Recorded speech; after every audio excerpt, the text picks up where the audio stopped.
Hi guys! Welcome back to Teddy's Journey. Para sa mga new visitors, sa ating mga new audience dyan, please subscribe ang ating channel. Click the red button below and pakiclick na rin ang bell para updated kayo sa lahat ng videos natin. Ang topic natin for today is about how to save money. Kailangan natin yun sa ngayon dahil lahat sa atin, nako, bonggang-bonggang, napakagastos. So, ililimit natin ang paggastos. Paano? Yan ang aking i-discuss for today. Disclaimer, hindi ako expert. Meron lang akong experience. Para sa malaman, here's my cue.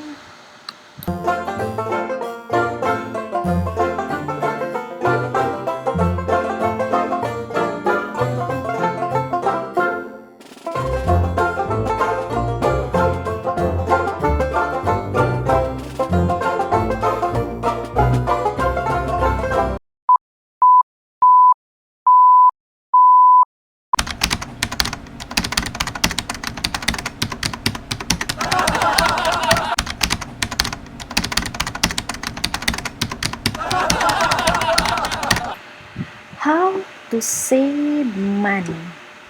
Paano nga ba? Paano?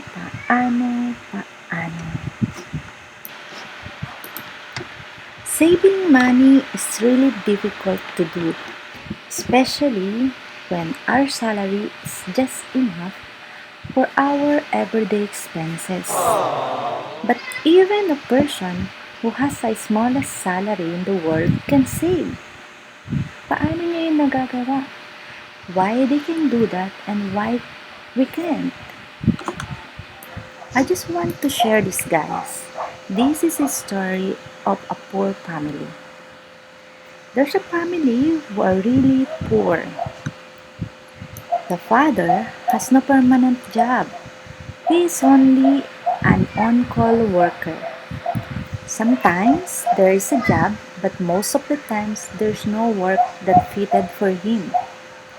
The mother was a plain housewife, taking care of their 3 children. One day, his eldest child and a father had a conversation. The conversation is like this: "Son, I had here an extra money. I saved it for you to buy a new school shoes so that you can change your old one. It's been 2 years since we bought it." "But, father," the son said, "look at your shoes too. You can't even walk with it because it's really rotten all over. It's you who need new shoes for your work to be comfortable." "It's okay, son," the father replied. "I just need mighty band for it and it will be good as new," the father said. But deep inside in the son's heart, his father is not okay with it and he's really feel bad because he can't do anything about it. But even their life is not that good, they can survive in their everyday living and taking care of each other. Months later, the father meets his longtime friend in a market. His friend asking to work for him with an amount of salary that he can ever have in his whole life. After he received his salary, he bought his children some new shoes and new clothes and a lot of food to eat that they cannot eat before. Every time he receives his salary, he buys everything even though he knows they don't need it.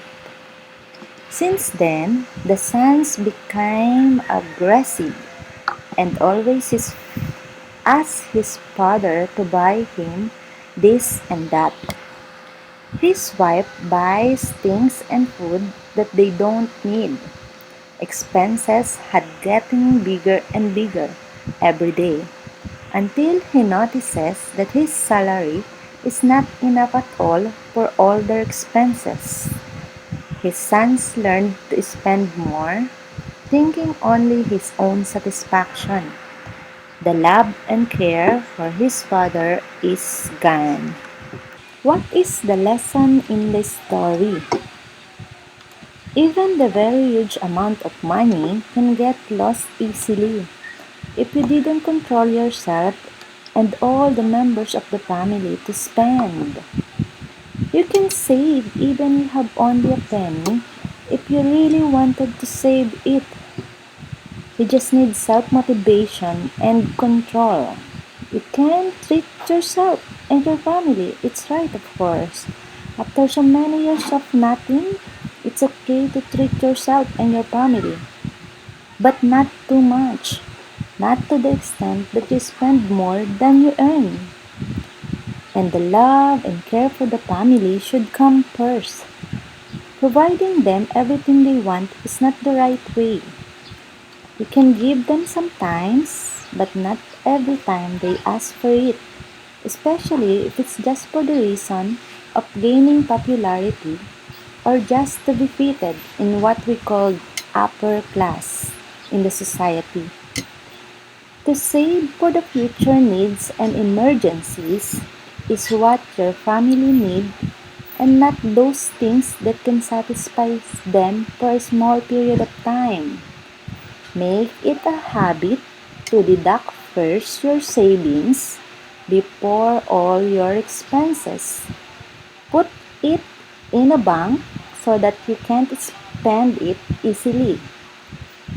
It's up to you if you wanted to have savings and be wealthy in the future, or you wanted to end up from nothing again.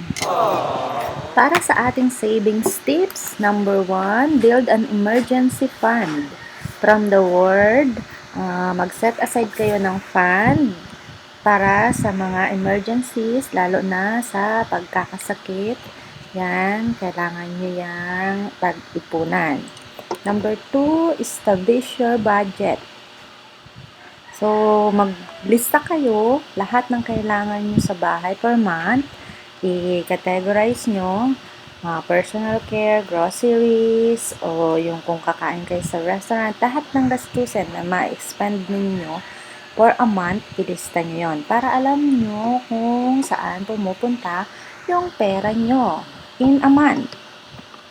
Then, i-cut nyo na lang kung ano yung mga hindi nyo kailangan para maging maayos yung budget nyo.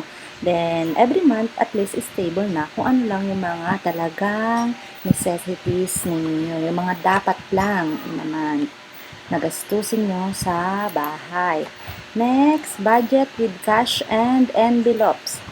Okay, kung nahihirapan kang mag-budget, dahil alam naman natin na mas mahirap talagang mag-budget kaysa ang gumastos, mas madaling maggastos. So, ang dapat mong gawin siguro, manguha ka ng mga envelope, lagyan mo ng pera kung ano lang yung mga amount para sa mga, kunyari, electric bill, water bill, para sa groceries, para sa kung anik-anik. I-set aside mo na yon and kukunin mo na lang once na dumating na yung due. Kailangan mo na siyang gamitin. Okay, next. Save automatically. Pwede mo nang ipadidak agad sa HR mo o sa HR nyo, sa payroll mo, yung certain amount para, for example, sa retirement or agad pwede nilang ilagay sa direkta sa savings account mo. Yan, pwede yan. Katulad ni Pag-ibig, meron siyang isang kind of savings. Iba dun sa contribution mo, separate pa yon. Pwede yung ganon. Save automatically. Next, make a savings plan. Kung kaya pa, mag-set aside kayo ng amount para sa future plan. For example, yung education ng mga anak is or for retirement. Yon. Mag-set aside kayo ng amount kung kering-keri pa ng sahod ninyo para at least magaan na sa inyo yung mga susunod na panahon. So, it's up to you guys. It's your decision. If you wanted to be wealthy in the future or you just wanted to end up broke again. So, decide. That's all guys for today. Again, please don't forget to subscribe. Click the red button below and pakiclick na rin yung bell para updated kayo sa lahat ng videos natin. Thank you. Bye-bye. Thanks for watching. Don't forget to subscribe. Click the bell button. Like, comment, and share. You can also visit my FB page, that is Journey Officials. Thank you.